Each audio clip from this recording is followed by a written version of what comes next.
At my son's wedding, he didn't invite me to sit with the family. He led my wife and me around the back, through the kitchen, then opened a dark door. He lowered his voice and said, "Mom and Dad, just sit here for now, so you won't draw attention." I stood there, in a suit I had worn for 10 years, listening to the music drifting in from the main hall. When I reached for my wife's hand, ready to leave, a stranger gently touched my shoulder and whispered, "Just pretend you're sitting with me." If you're listening to this story, and you believe parents should never be treated like an afterthought, subscribe to the channel so you don't miss real stories like this.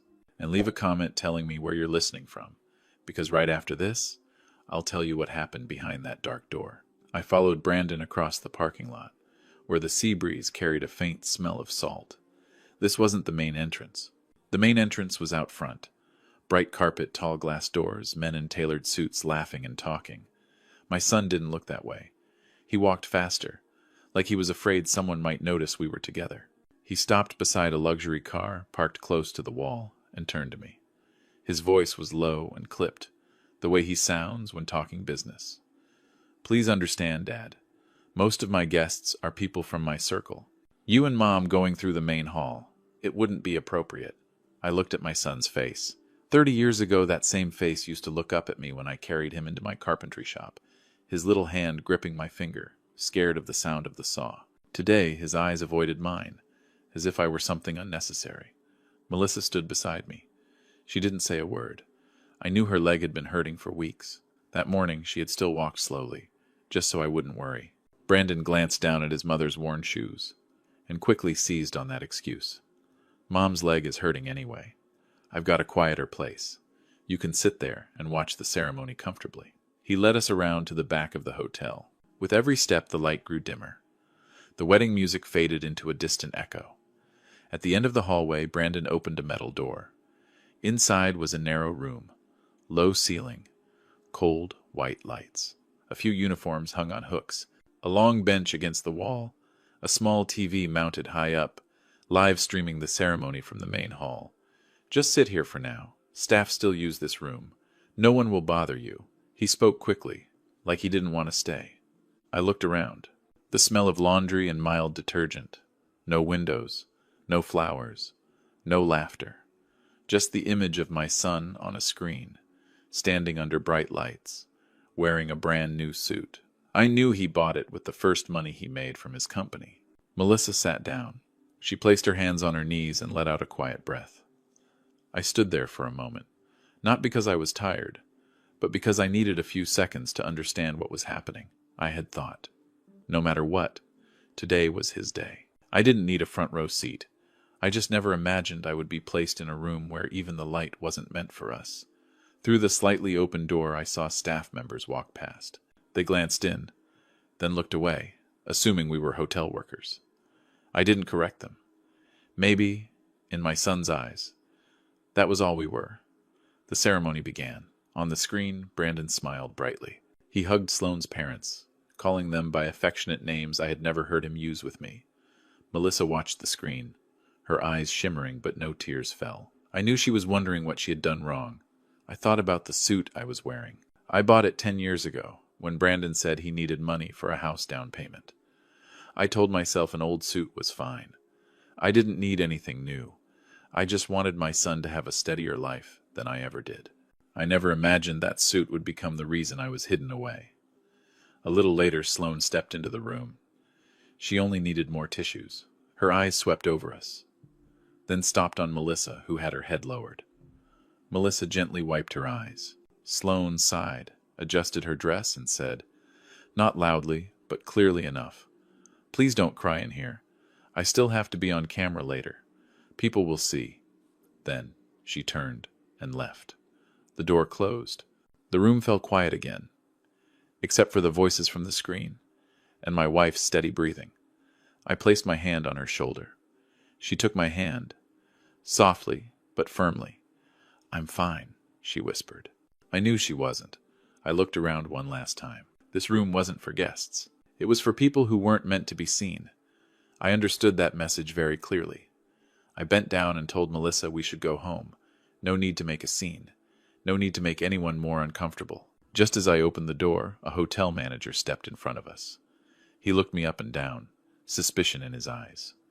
"Where do you think you're going? This area isn't for guests." Before I could answer, he motioned to security. In that moment, a bitter truth settled in. In this place, I wasn't the groom's father. I was just someone who didn't belong at the party. I was about to take Melissa's hand and walk past them, leaving the hotel in silence. And right then, when I had already accepted retreat, a calm, steady voice sounded behind me. "Wait a moment. Where do you think you're going?" I turned back on instinct. I hadn't even seen who spoke yet, but the manager froze. His tone changed instantly. He dipped his head, stepped aside, like he'd just realized he was standing in the wrong place. I didn't understand what was happening, but I knew that feeling.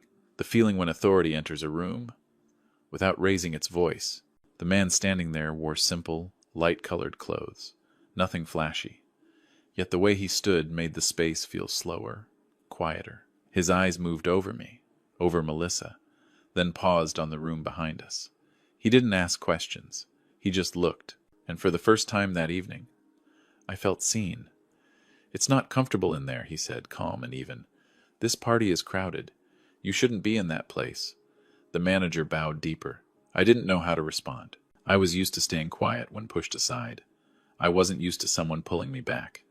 "We took the wrong way," I said, out of habit. "We're leaving." The man looked straight at me.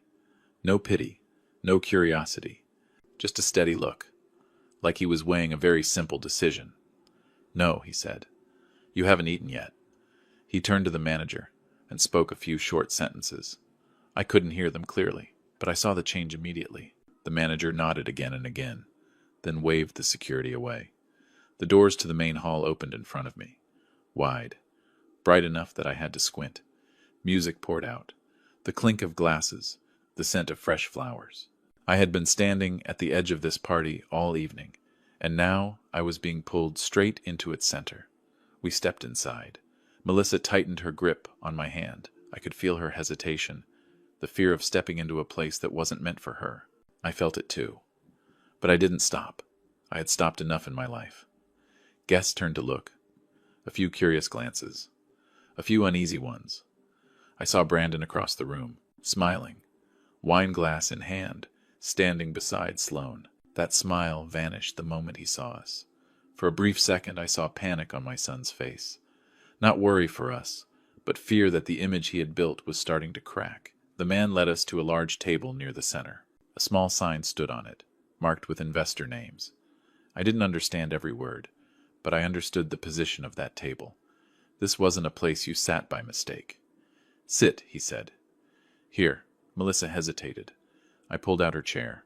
When she sat down, I saw her shoulders loosen, like she'd finally been allowed to breathe. I sat across from her, back straight, hands resting on the table. I didn't try to belong here. I just sat the way I always sit. Anywhere.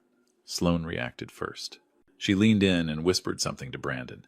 He turned, looked at us, then at the man standing beside the table. His lips moved, but no sound came out.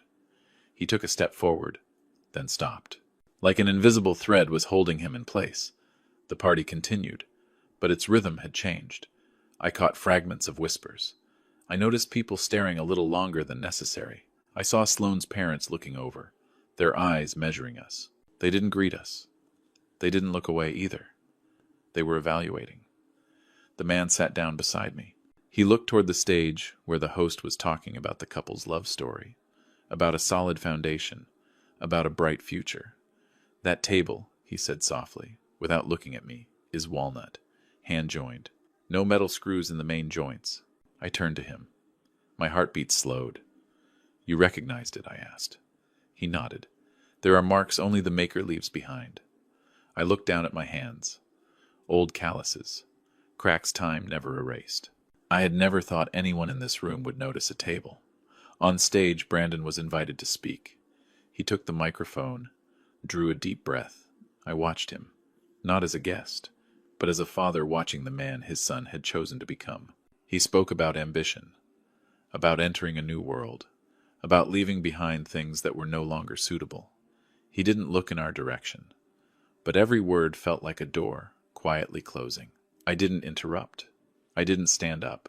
I just sat there, listened, and let the silence inside me grow. When the applause rose, the man beside me set his glass down.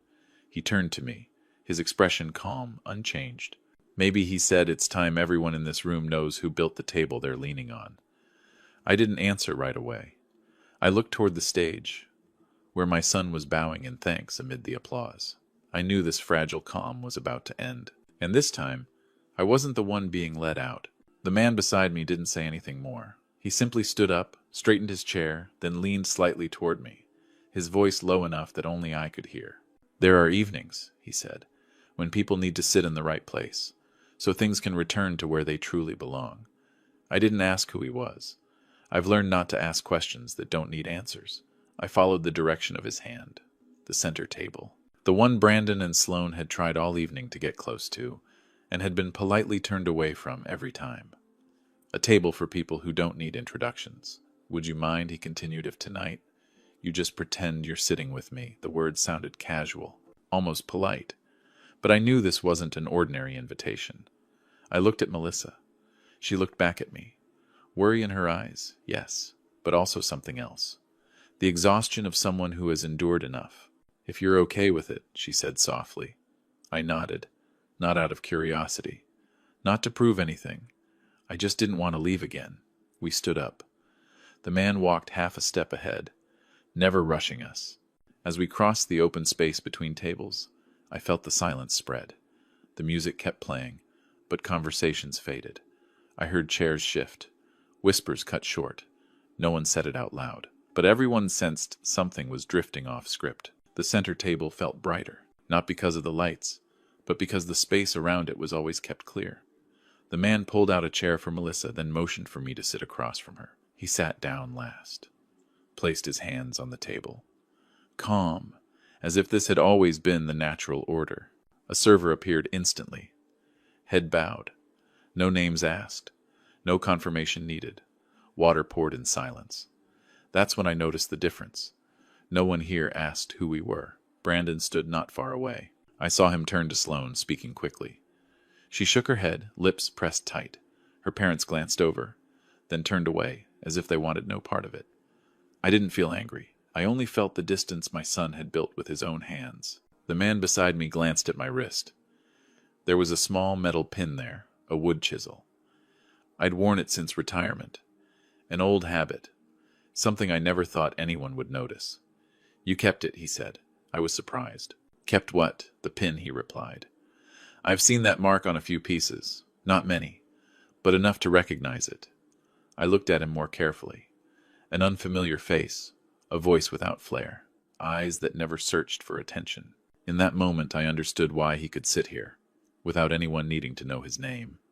"I was just doing my job," I said. "Back then." He nodded. "Some people do their work. Others live off that work." I didn't ask more, but I could feel something being placed on the table, slowly, deliberately. The party moved into its main segment. The host announced a speech from the hotel's lead investor. The man beside me stood up. The entire hall turned toward him at once. No long introduction, no titles. Attention arrived on its own. He took the microphone, spoke briefly about the space, about the value of things made by hand in a world that loves speed. No one clapped midway. Everyone listened.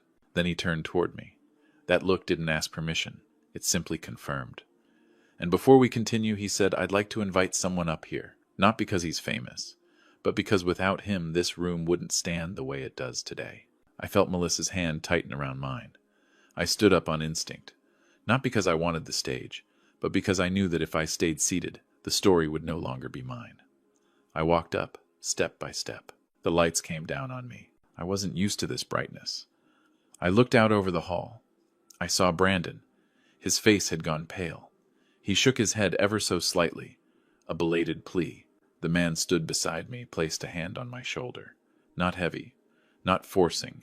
"This is Gregory," he said. "The man who built the table you're leaning on. The man who taught me that true value never needs to be displayed." No one laughed. No one whispered. This silence wasn't dismissal anymore. It was full attention. I took the microphone. My hands didn't shake. I had no prepared speech. I only spoke what I knew. I'm not used to standing here, I said. I'm used to standing behind the things people use every day. I paused, looked down. I saw Melissa. I saw her nod. Just slightly. Tonight, I continued. I only wanted to sit with my wife, in a place where we didn't have to hide. I handed the microphone back. Nothing more. I didn't need to add anything. The room understood on its own. As I stepped down, the man leaned toward me again, his voice calm just as it had been from the start. "Thank you," he said, "for sitting with me." I looked at him. This time, I understood. I wasn't pretending to sit with him. For the first time that evening, I was sitting exactly where I belonged. I had just stepped off the stage when Brandon rushed toward us. He moved fast, but didn't dare run. I recognized that walk, the walk of someone trying to keep their dignity, when the cracks are already showing. "What are you doing, Dad?" he said, voice low but urgent. "You weren't allowed up there." I looked at my son. I felt no anger. I only saw a young man standing between two worlds, and both were about to close their doors. The man beside me had heard enough. He turned to Brandon. His voice wasn't loud, but it carried far enough for those nearby to hear. "You don't decide who's allowed to stand here," he said, "especially when you're standing on things built by someone else." Brandon froze. He opened his mouth, then shut it again. Sloane stepped in, forcing a polite smile. "Maybe there's been a misunderstanding," she said. "Today is our wedding day." The man nodded slightly. "Yes, and it's also a good day for the truth." He turned to the host and gave a short signal. No explanations, no requests. The microphone was handed back to him. The hall fell silent again. This time the silence carried expectation. "I imagine," he said, "many people here are wondering why I invited Gregory onto the stage." He paused, looked at me, then scanned the room. "Many years ago I was looking for a small woodworking shop, not to buy profit, but to preserve a way of working that was slowly disappearing. That shop belonged to Gregory." I heard a few murmurs. Brandon snapped his head toward me. The anger was gone. What remained was fear. "I bought the shop," the man continued, "and paid a fair price. Gregory never knew who the buyer was. He thought it was simply support, a chance to rest." Then he looked straight at Brandon. "That same money became your starting capital. Not luck, not exceptional talent, but the hands you tried to hide tonight." The air in the hall grew heavy. I saw Sloane tighten her grip on Brandon's hand. Her parents exchanged looks, then turned away, as if avoiding a direct light. Brandon took a step forward. "This has nothing to do with today." The man tilted his head. "It does, because you used a different story to sell your image." He gestured toward the screen behind the stage. A short video began to play. I didn't need to watch to know. Brandon talking about his background, about connections he had supposedly built himself. Smooth words. No me, no Melissa, no workshop, no scent of wood.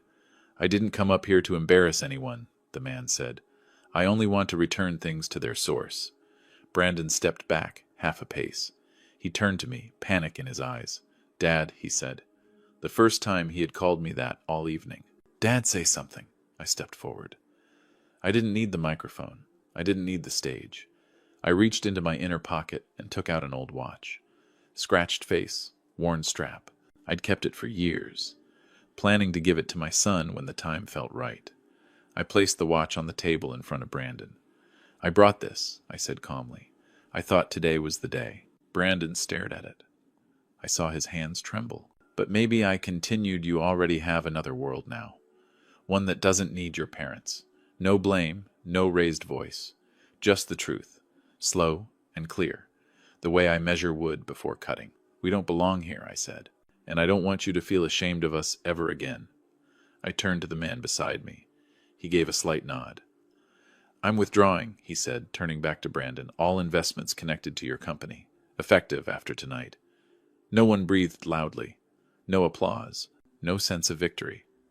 Just a door, closing slowly, without a sound. Brandon stood still. Sloane let go of his hand. Her parents had already turned away. I looked at my son one last time. I didn't see an enemy. I saw someone who had traded too early. I took Melissa's hand.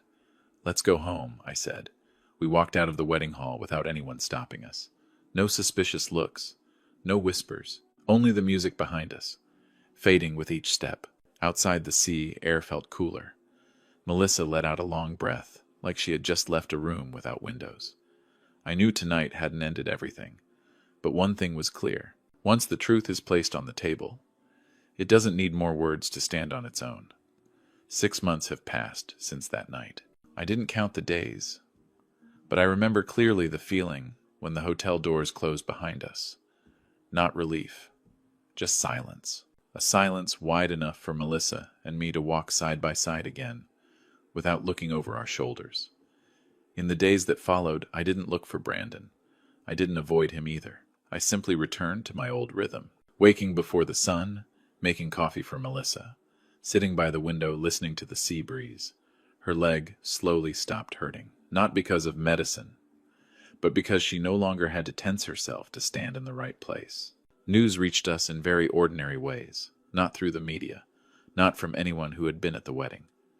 An old acquaintance called, asked if I was doing okay, then mentioned that Brandon's company was struggling, contracts frozen, partners pulling away. No one explained much. Everyone understood why. A few weeks later, Brandon called. The call lasted less than a minute. He apologized. No excuses, no blame. I listened. I didn't interrupt. When he fell silent, I told him I hoped he would be safe and steady. I didn't promise help. I didn't accuse him either. I only said, some lessons can't be borrowed from anyone else. Sloan left sooner than I expected.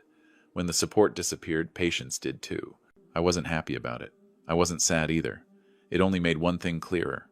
Relationships built on image collapse quickly once the lights go out. The man from the hotel, Nate, kept his word. He met with me a few times, not to talk about the past, but to ask what I wanted to do next. I told him I didn't want to return to my old shop. I wanted to keep my hands busy, just in a different way. What do you want to preserve? He asked. I want to preserve how people learn to work, I said, slowly, honestly, without shame. That's how the vocational workshop was born. Not big, no bright sign, just a clean workspace. Enough light, enough wood, enough safe tools. We take in kids who don't have anywhere to go after school. We don't promise bright futures. We only promise hands that know how to make something useful. Melissa goes there every day. She makes tea, applies bandages, listens. Some afternoons, she sits in the corner, watching the kids smile when a piece of wood fits right for the first time. In those moments, she looks younger, not because she forgot, but because she finally let go. One afternoon, while I was adjusting a shelf, I saw Brandon standing outside the fence. He didn't come in. He stood there for a long time. I didn't rush. I wiped my hands and walked over. I don't know if I should go in, he said. You're standing in the right place, I replied. If you want to learn, you can come in. If you just want to watch, standing there is fine too. He came in, didn't say much. He picked up a piece of wood, awkward and unsure. I didn't correct him right away. I let him measure, cut, noticed the mistake himself. When the saw drifted, I only said, "Stop. Look again." That was enough. We never talked about the hotel night. We didn't need to. What had to be said was already said. What needed fixing had to be done by hand. Time did what it always does, quietly, steadily. I watched Brandon learn to listen, not to me, but to the material in front of him. I saw him understand that some things can't be rushed, and some foundations can't be rebuilt with words. One day Nate stopped by. He stood outside, didn't make a sound, watched the kids work, watched Melissa smile. He didn't give a speech. He just placed an envelope on the table, said it was a scholarship fund for next year. I nodded. No long thanks needed. That evening, as I closed the workshop, I stood by the fence. I remembered the room behind the kitchen, the cold, white light, the screen mounted high.